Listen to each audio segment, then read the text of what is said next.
सभी को जय मसीह की एंड प्रेज द लॉर्ड। मैं प्रभु यीशु मसीह के मधुर नाम से आप सभी भाई बहनों का स्वागत करते हैं, वेलकम करते हैं। आज भजन संहिता अध्याय 73 उसका 1 पद से 8 पद तक परमेश्वर के प्रकाशन को, परमेश्वर के मन्ना को, परमेश्वर के भजन को हम लोग सुनने जा रहे हैं, ताकि परमेश्वर का जीवित कलाम आपके और आपके परिवार के जीवन में आश्चर्य रूप से कार्य करने पाए। हमारे प्रिय बहन भाइयों, आइए अपनी आंखों को बंद करेंगे, हम परमेश्वर से प्रार्थना करेंगे। ये हमारे परमेश्वर खुदाम प्रभु यीशु मसीह, हमारे स्वर्गीय पिता, हम आपका धन्यवाद करते हैं पिता परमेश्वर की। प्रभु जी, आपने सुंदर सा घड़ी परमेश्वर आपने हमारे समक्ष दिया, ताकि आपके प्रकाशन को हम लोग सुन पाए परमेश्वर। हे प्रभु जी, हम प्रार्थना करते हैं हमारे आत्मिक आंखों को, हमारे हृदय को, हमारे कानों को खोल दे यीशु मसीह के नाम से, ताकि आपका प्रकाशन, आपका जीवित कलाम परमेश्वर हम सबों के जीवन में कार्य करने पाए। प्रभु जी, धन्यवाद करते हैं। रिबा लाला बुरी बुरी अंदला बशाला ला बराला बुरी कंदला बा रिबा लाबा शाबा लाबा शाखा तोरा लाबा। ओ परमेश्वर, दया करे पिता परमेश्वर, आपके नाम की महिमा, आपके नाम की प्रशंसा करते पिता, तेरे नाम की महिमा करते, धन्यवाद करते पिता। वचन से बोलिए और बातचीत कीजिए पिता। प्रभु जी, हम प्रार्थना करते हैं ऐसी बातें जो हमें वचन को सुनने से हमें दूर ले जाती है, ऐसी नकारात्मक बातें जो वचन से परमेश्वर सुनने से हमें भरमाती है पिता। प्रभु जी, हम प्रार्थना करते हैं ऐसी नकारात्मक बातें परमेश्वर जो वचन से हमें दूर रखती है पिता, उन सारे बातों को यीशु के नाम से खत्म करते हैं पिता। प्रभु, हम प्रार्थना करते हैं वचन हमारे जीवन में कार्य करने पाए, यीशु मसीह के नाम में प्रार्थना करते हैं, आमीन आमीन आमीन। पुनः सभी को प्रेज द लॉर्ड, जय मसीह की। भजन संहिता 73 आज का मुख्य शीर्षक है ईर्ष्या से परमेश्वर के प्रकाश तक। बाइबल बतलाती है, भजन संहिता 73 का 28 में मूल तक कहती है कि परंतु मेरे लिए तो परमेश्वर के समीप रहना ही भला है। मैंने प्रभु यहोवा को अपना शरण स्थान बनाया है, ताकि मैं तेरे सब कामों का वर्णन कर सकूं। हमारे प्रिय बहन भाइयों, भजन संहिता 73 आसाफ का भजन है। आसाफ एक संगीतज्ञ और उपासना का नेता था, जो आत्मिक व्यक्ति था हमारे प्रिय बहन भाइयों। फिर भी उसने अपने जीवन में एक गहराई आत्मिक संघर्ष को अनुभव किया। जब उसने देखा कि दुष्ट लोग सुखी है, जब धार्मिक लोग कठिनाई को झेल रहे हैं। हमारे प्रिय बहन भाइयों, यह भजन हमें सिखाता है कि जब हमारी आंखें संसार की ओर देखती है तो डगमगाता है, लेकिन जब हम परमेश्वर के पवित्र स्थान में प्रवेश करते हैं तब सच्चाई का प्रकाशन हमें मिलता है। हमारे प्रिय बहन भाइयों, पद 2 और 3 में मूलतः कहती है, जब हम दूसरों को देखकर तुलना करते हैं तब हमारा मन डगमगा जाता है। बाइबल बतलाती है, मेरे पांव फिसलने को थे, मेरे कदम लगभग डगमगाए गए, और क्योंकि मैं दुष्टों के पैरों पर हिस्सा करता था। हमारे प्रिय बहन भाइयों, आसाफ कहता है, मैं लगभग गिर ही गया था। क्योंकि उसने अपनी दृष्टि मनुष्य की ओर लगाई। वो सोचने लगा, ये लोग तो परमेश्वर से डरते नहीं, फिर भी इनका जीवन सुखी है।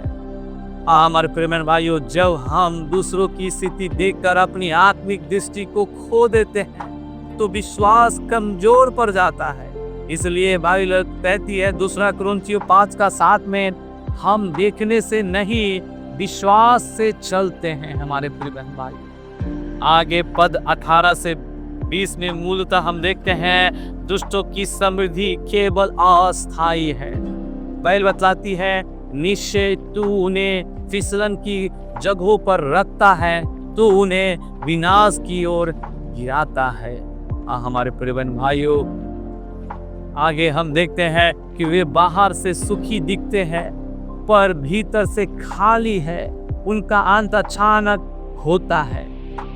हमारे प्रिय भाइयों, यह हमें याद दिलाता है कि संसार की समृद्धि अस्थायी नहीं, परंतु परमेश्वर का अनुग्रह सदा बना रहता है।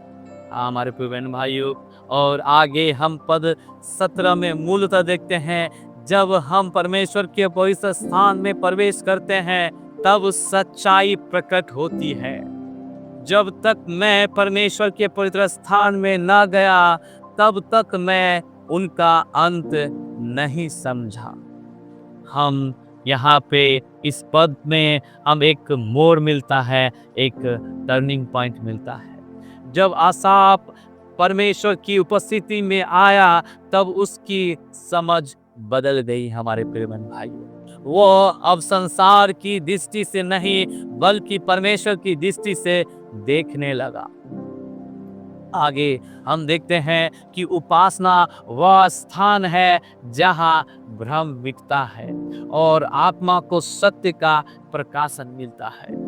जब हम प्रार्थना में, वचन में और संगति में जाते हैं तब आत्मिक आंखें खुलती है। हमारे प्रिय बहन भाइयों, पद हम 25 से 26 में देखते हैं, परमेश्वर के बिना जीवन व्यर्थ है। बाइबल बतलाती है, स्वर्ग में तेरे सिवा कौन है और पृथ्वी पर भी तेरे समान मुझे और कुछ नहीं भाता। मेरा शरीर और मेरा मन तो क्षीण हो जाता है, परंतु इस सदा के लिए मेरे मन की चट्टान और मेरा भाग हमारा परमेश्वर है। यह परमेश्वर से प्रेम का सर्वोच्च इजहार है।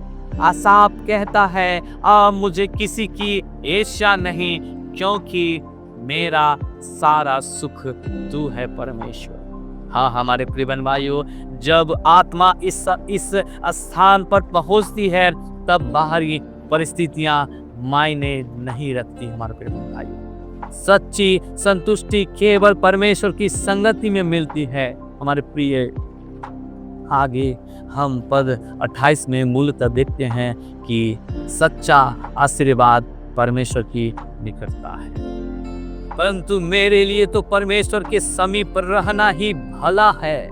यह भजन ईर्ष्या से शुरू होता है पर आत्मिक विजय पर समाप्त होता है।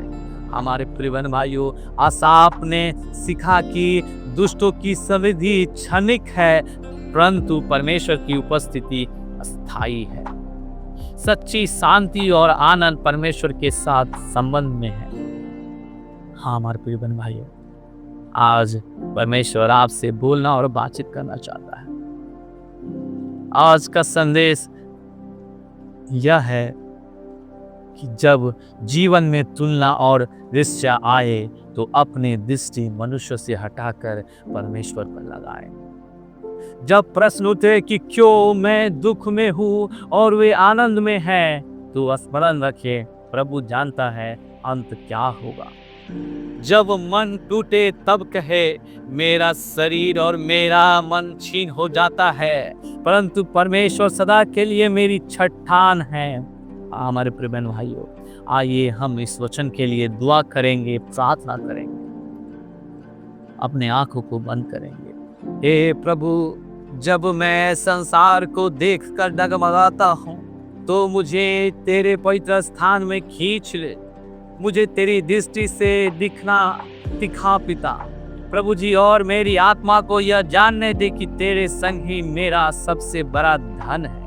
प्रभु हम प्रार्थना करते हैं पिता, प्रभु जितने बहन वालों परमेश्वर वचन को सुन रहे हैं, प्रभु इस वचन के अनुसार सबों के जीवन में आप आशीष करें, आप अनुग्रह करें। दी बोराला बुरी बुरी अंदर अवश्य खातुरा लगा बने स्वाम प्रार्थना करते हैं। प्रभु जी जितने भाई बहन, जितने बड़े छोटे सुन रहे हैं पिता, हम सबों के जीवन में प्रभु आशीष होने की हम प्रार्थना करते हैं। धन्यवाद करते हैं पिता, आज के वचन के लिए धन्यवाद पिता। छोटी सी प्रार्थना प्रभु यीशु मसीह के नाम से मांगते हैं, आमीन आमीन। परमेश्वर आप सभी को इस वचन के अनुसार आप सभी को आशीष करें। धन्यवाद।